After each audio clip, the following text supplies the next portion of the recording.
Tender असे घेतले की ॲम्ब्युलन्स आम्हाला खरेदी करायची तुम्ही सांगा, आणि आम्ही 1-2 ॲम्ब्युलन्सचं टेंडर तिथं घेतलं. तर जी यांनी 65 लाखाला ॲम्ब्युलन्स फायनल केली ALS 255, ती आम्हाला टेंडरमध्ये 33 लाखाला मिळाली एक ॲम्ब्युलन्स. अशा जर आम्ही 255 घेतल्या असत्या तर ती 25 लाखाला गेली असती. तर हे सगळं जर तुम्ही गणित घेतलं तर मार्केट प्राइस प्रमाणे सुद्धा जर बघितलं तर 2 GRचा फरक 550 कोटीचा आहे, आणि मार्केट प्राइसचा जर फरक काढला तर हा 404 कोटी रुपयाचा हा टोटल फरक याच्यामध्ये येतो. आणि ऑपरेटिंग कॉस्ट मी तुम्हाला सर्वांना सांगितलं.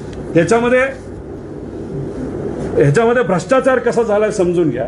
सुमित फॅसिलिटी नावाची एक कंपनी आहे, पिंपरी चिंचवडची ही कंपनी आहे. यांना ॲम्ब्युलन्स चालवायचा कुठंही अनुभव नाही. हे साफसफाई करणारी कंपनी आहे. मग आता ह्या सुमित कंपनीली एका स्पेनच्या कंपनीबरोबर करार केला. स्पेनची कंपनी दिवाळखोरीमध्ये निघालेली आहे, बँकरप्ट झालेली आहे. म्हणजे त्या कंपनीचा अनुभव दाखवला. सुमितवाल्यांनी त्यांच्याबरोबर टायअप केला आणि 16 जानेवारी 2023 दावोसला मुख्यमंत्री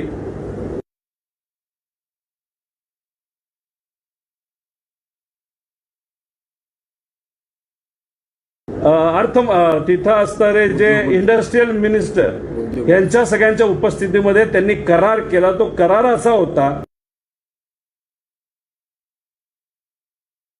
इमर्जन्सी सर्व्हिसेस प्रोजेक्ट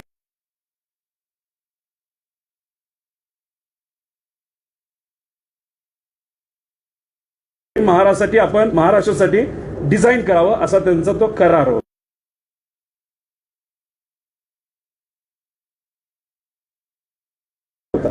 त्याच्यानंतर हे टेंडर जेव्हा सुरू झालं तेव्हा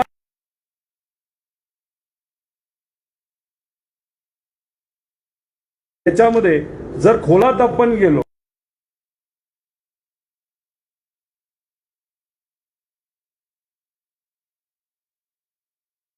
आता ही जी कंपनी आहे सुमित,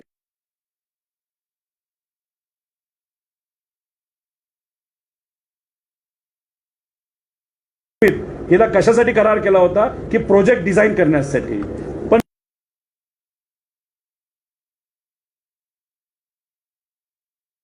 नंतर याच कंपनीने टेंडर केलं गेलं. खोलामध्ये आपण जर गेलो तर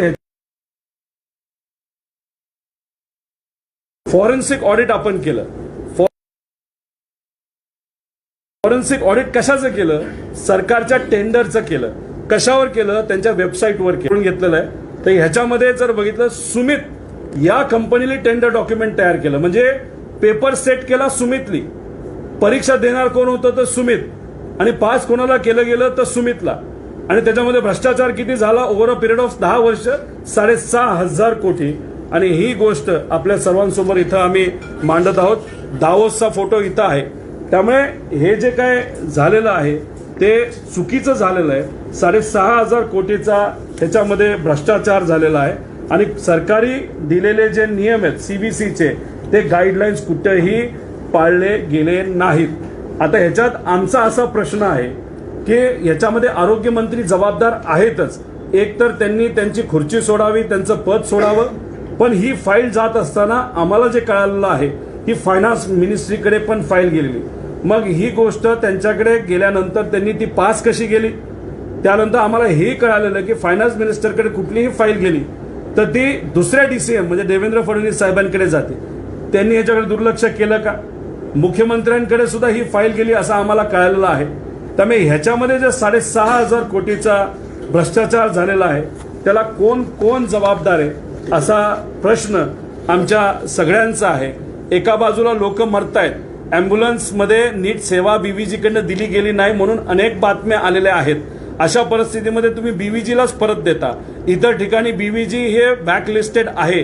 आणि मग अशा परिस्थितीमध्ये तुम्ही CBCच्या गाईडलाईन्सला फाटा देत कदाचित इथं आता इलेक्शन सुरू होणार आहे त्याच्या आधी वाटाघाटी कराव्या. आणि आम्हाला असंही कळतंय मार्केटमध्ये आता कोण सांगतं काय सांगतं सांगणारे बरेच असतात की आता हेच लोक इलेक्शनला फंड देण्यासाठी हे BVG असेल नाही तर सुमित असतील, अशा प्रकारची लोक कुठेतरी मार्केटमध्ये इलेक्शनला फंड देण्यासाठी ते फिरत आहेत. म्हणजे मग असं आहे का की ह्याला घाई करण्यात आली कारण इलेक्शनला मोठ्या प्रमाणात निधी देण्यात यावा. आणि मग हे जे काही सगळे नॉर्म्स आहे, मी इथं असणाऱ्या सर्व सामान्य लोकांना विनंती करतो, आव्हान करतो, ही फाईल आपल्याकडे आहे, सगळे पुरावे आहेत, सगळे डिटेल्स आहेत. आणि मग आपल्यातलं जर कुणी पुढे येऊन कोर्टात जर हा विषय घेऊन जायचा असेल तर आम्ही सर्वांचं स्वागत करेल. कारण ह्याच्या आधी एक विषय कोर्टात गेला होता जो आम्ही अधिवेशनात मांडला होता. 67 कोटी वर्षाचं टेंडर हे डायरेक्ट 650 कोटीला नेलं गेलं. जेव्हा हा विषय कोर्टात गेला, कोर्टाने त्याच्यावर ताशिरे ओढले आणि ते टेंडर कॅन्सल केलं. आता मला, कारण का हा विषय फक्त काही नेते नाहीतर काही आमदार नाहीतर काही लोकप्रतिनिधीच हे पुढे घेऊन जाऊ शकतील असं नाही. हा लढा सामान्य लोकांचा सुद्धा आहे. त्यामुळे जर आपल्यातलं कुणी, 2 लोक इच्छुक आहेत, पण आपल्यातलं कुणी जर इच्छुक असेल कोर्टात घेऊन जाण्यासाठी, सगळे आमच्याकडे पुरावे आहेत. टेंडर कसं फसवण्यात आलं, टेंडर कसं मॅनेज करण्यात आलं, सीव्हीसी नॉर्म्स हे कसे वळवण्यात आले आणि बऱ्याच काही गोष्टी याच्यामध्ये, ज्याच्यामध्ये डायरेक्ट काही मोठ्या नेत्यांवर हे डिरेक्शन जातं की त्यांनी तिथं भ्रष्टाचार केला. त्यामुळे हा 6,500 कोटीचा भ्रष्टाचार इथं झालाय असं आमच्या सगळ्यांचं मत आहे. आणि याच्यावर जर आपल्याला कुठले प्रश्न विचारायचे असेल तर त्या प्रश्नाचं उत्तर देण्यासाठी आम्ही तयार आहोत. दाऊदचं जे सांगितलंय करार केला, तो जरा समजून सांगतात का की त्यांनी आधी करार केला, सल्लागार म्हणून आम्ही त्यांनाच काम दिलंय का, एक. आणि दुसरं, ते जे तुम्ही आपलं ऍफिडेव्हिट वगैरे दाखवलं, सुमितनी ते टेंडर भरलं किंवा ते काय?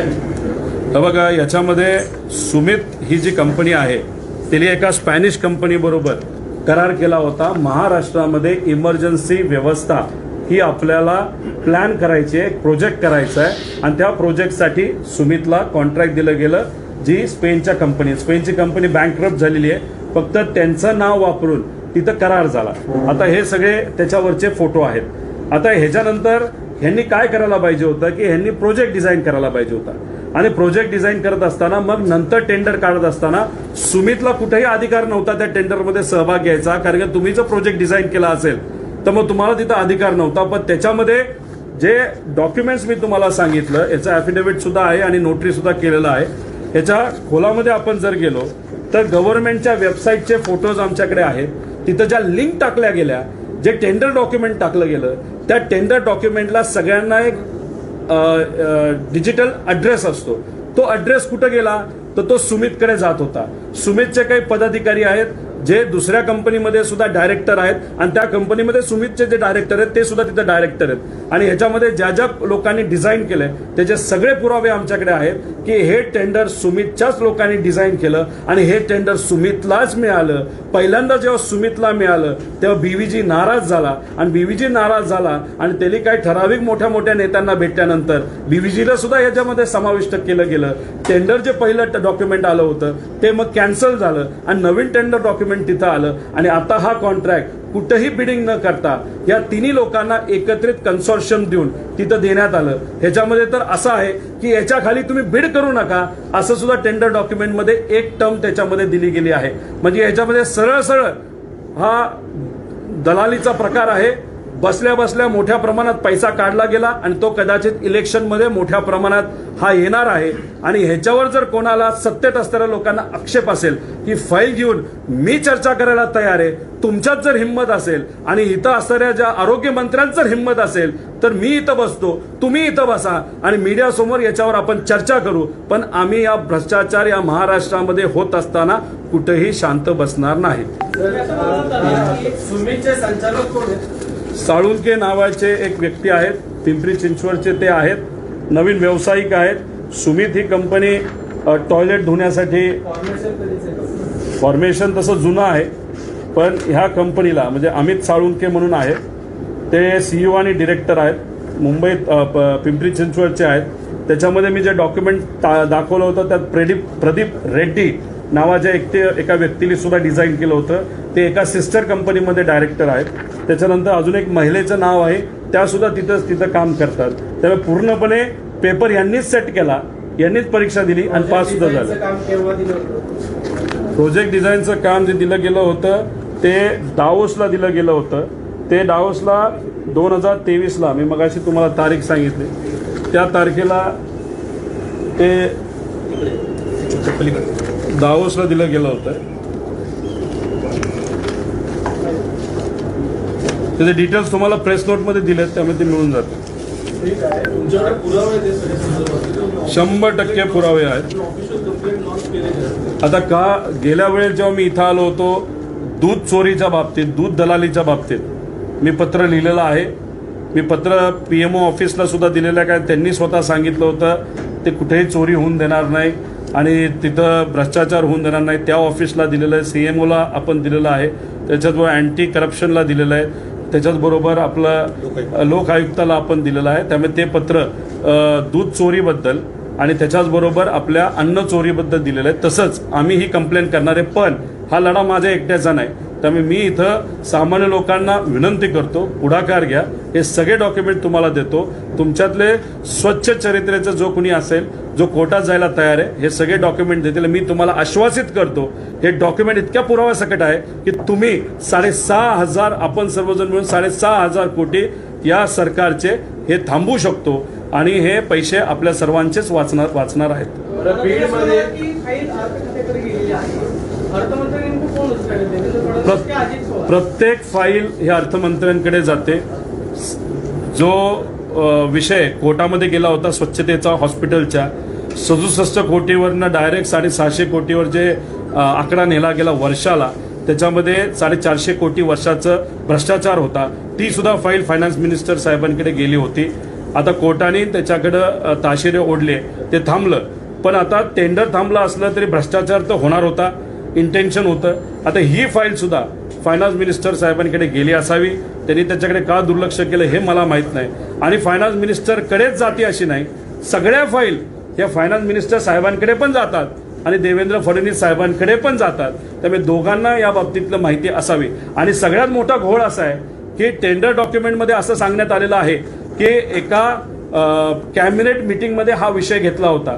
पण त्या कॅबिनेट बैठकीचे आम्ही मिनिट्स बघितले, जे काही सरकार जाहीर करतं त्याच्यामध्ये कुठेही या ॲम्ब्युलन्सच्या कराराबद्दल, टेंडरबद्दल मेन्शन सुद्धा केलं गेलं नाही. म्हणजे ज्या तारखेचं मेन्शन झालं की कॅबिनेट बैठकमध्ये आम्ही हा मुद्दा घेतला, त्या कॅबिनेट बैठकीच्या MOM मध्ये मिनिट्स ऑफ मीटिंगमध्ये जे सरकारने जाहीर केलेलं आहे त्याच्यामध्ये याच्याबद्दल कुठेही काहीही लिहिलं गेलं नाही. तुम्ही ज्या ॲम्ब्युलन्सच्या किमती वाढल्याचं म्हणताय, 33 लाख ओपन मार्केटमध्ये घेतली, तर आता बिडिंगमध्ये किंवा टेंडर मागवल्यावर ज्या कंपन्या सहभागी होतील त्यांनाच ते हे मिळतं. तर आता आपण असं एकदम म्हणू शकतो का इतरांचे जो 33 लाखाने देणारा होता तो का नाही सर, अशा कुठल्या कंपन्या होत्या त्या का नाही त्याच्यात सहभागी? याच्यामध्ये असं आहे की त्यांना अनुभवाची अट टाकली गेली. अनुभवाची अट ही स्पॅनिश स्टँडर्ड प्रमाणे दिली गेली. म्हणजे 5 मिनिटामध्ये झालं पाहिजे, 10 मिनिटामध्ये झालं पाहिजे. आता BVGचा पूर्वीचा अनुभव तुम्ही काढा, किती मिनिटात ते सेवा देतात. आता तुम्ही स्पॅनिश पद्धतीने नाही तर स्पेनच्या पद्धतीने जर इथं तुम्ही करार करणार असाल तर भारतामध्ये इतर राज्यामध्ये ज्या काही व्यवस्था चांगल्या चालल्यात ते थोडी तिथं बीड करू शकतात. आणि ह्याच्यामध्ये अजून एक घोळ असा होता की ॲम्ब्युलन्स अशा विशिष्ट पद्धतीने तुम्ही डिझाईन करा आणि पुढच्या 8 दिवसामध्ये आम्हाला दाखवा, असं सुद्धा कंडिशन त्याच्यामध्ये टाकली होती. सुमितली त्यांची ॲम्ब्युलन्स तयार ठेवली होती.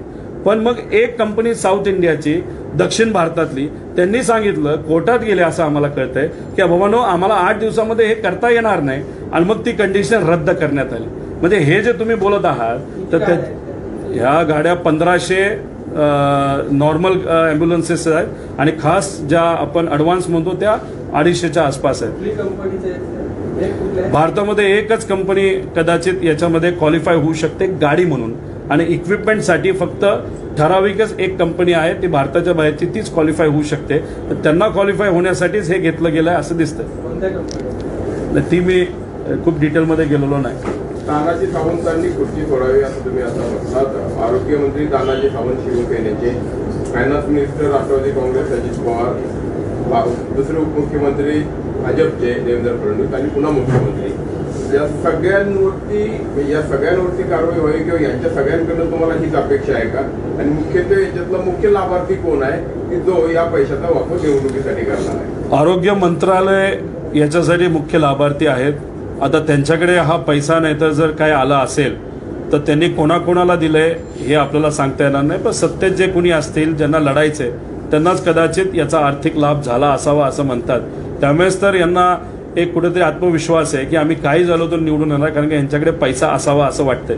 आता ह्याच्यामध्ये एक स्टेटमेंट तुम्ही तानाजी सावंत साहेबांचं जर ऐकलं असेल तर अख्खा महाराष्ट्र भिकारी झाला तरी चालेल, पण मी भिकारी होणार नाही असं त्यांनी सांगितलं होतं. आणि 6,500 कोटीचा घोटाळा तुम्ही करताय, म्हणजे तुम्ही कुठेतरी सिद्ध करताय की तुम्ही तुमची आर्थिक पोळी भाजून घेताय, पण महाराष्ट्राला तिथं खऱ्या अर्थाने भिकारी करताय. त्यामुळे ह्याला ते तर जबाबदार आहेच. आणि ह्या फाईलची मुवमेंट जिथून कुठून झाली तिथं आपल्याला खोलात जाऊन कोर्टाने त्याच्याबद्दलचे आदेश द्यावेत. आम्ही पत्र देऊ, पण आमच्या पत्राकडे हे दुर्लक्ष करणार आहेत. पण तरी सुद्धा कोर्टाच्या माध्यमातून हे टेंडर आम्ही कॅन्सल करू आणि पारदर्शक पद्धतीने हे टेंडर पुढे यावं, यासाठी आपल्याला काय काय करता येईल हे थोडंसं बघू. गेल्या वेळेस जे टेंडर स्वच्छतेचं 650 कोटीचं काढलं ते आम्हाला कळालं. मग संजय राऊत साहेबांनी तो विषय घेतला, आम्ही अधिवेशनामध्ये तो मांडला आणि मग काही लोक कोर्टात गेल्यानंतर ते टेंडर कॅन्सल करण्यात आलं. आता ही गोष्ट इतकी लपून छपून सुरू होती, ते मग आता कुठं ते कळल्यानंतर याच्यावर कारवाई ही झालीच पाहिजे आणि टेंडर कॅन्सल झालंच पाहिजे असं आमचं सगळ्यांचं मत आहे. तानाजी सावंत यांच्या राजीनाम्याची मागणी करताय का? 100% त्यांनी राजीनामा द्यावा. तुम्ही अख्ख्या महाराष्ट्राला भिकारी करायला चाललेला आहात. तुम्ही हॉस्पिटलला पैसे वेळेवर देत नाहीत. जिथं कुठं तिथं लहान बालकं वारली तिथं जे काय अपग्रेडेशन करायला पाहिजे होतं ते अपग्रेडेशन अजून तुमच्याकडे झालेलं नाही. टोटल जर आपण बघितलं त्या अपग्रेडेशनला 2,000 कोटी लागणार होते, पण हे मग्न कशामध्ये आहेत तर 6,500 कोटी रुपये खायला. त्यामुळे तुमच्यात जर हिंमत असेल तानाजी सावंत साहेब, या फाईलच्या बद्दल आपण समोरासमोर येऊ. तुम्हाला 5 दिवस देतो. तुम्ही तर मंत्री आहात, तुमच्याकडे अधिकारी आहेत, तुमच्याकडे सगळे लोक आहेत. माझा चॅलेंज तुम्हाला आहे, मी हे सिद्ध करत आहे की तुम्ही 6,500 कोटीच्या ह्याच्यामध्ये भ्रष्टाचार झाला आणि तुम्हाला जर सिद्ध करायचं असेल नाही झाला तर समोरासमोर ठिकाण तुम्ही निवडा, मैदान तुम्ही ठरवा. लढायला आम्ही तयार आहोत आणि तिथं मग होऊ द्या समोरासमोर, मग बघूया कोण खरं कोण खोटं. हा खेकडा कशाचं कुणाचं प्रतीक आहे? खेकडा जर आपण बघितलं तर पोखरण्याचं एक प्रतीक आहे. आज आरोग्य विभाग हा खेकडा पोखरतोय असं आमचं मत आहे. जसं जमीन पोखरतो तसा हा खेकडा वेळ येईल तसा बाहेर येतो आणि तो पोखरतो. त्यामुळे आरोग्य विभागामध्ये खूप मोठ्या प्रमाणात भ्रष्टाचार झालेले आहेत. त्याच्याबरोबर जे महात्मा फुले जीवनदायी योजना आहे त्याच्यामध्ये सुद्धा असं म्हणलं जातं, त्याचे पुरावे आमच्याकडे नाही आहेत, पण जे काय आम्हाला ऐकू येतं, नवीन एखाद्या हॉस्पिटल योजनेमध्ये घ्यायचं असेल तर 40 लाख रुपये घेतले जातात आणि पेमेंट जर काढायचं असेल तर प्रत्येक पेमेंटला 10% घेतले जातात. त्यामुळे एवढ्या मोठ्या प्रमाणात भ्रष्टाचार इथं चालल्यामुळे खऱ्या अर्थाने खेकडा या विभागाला पोखरतोय. तो खेकडा म्हणजे व्यक्ती म्हणून मी म्हणत नाही, पण विचार म्हणून म्हणतोय. पण हे दलाली सरकार आहे.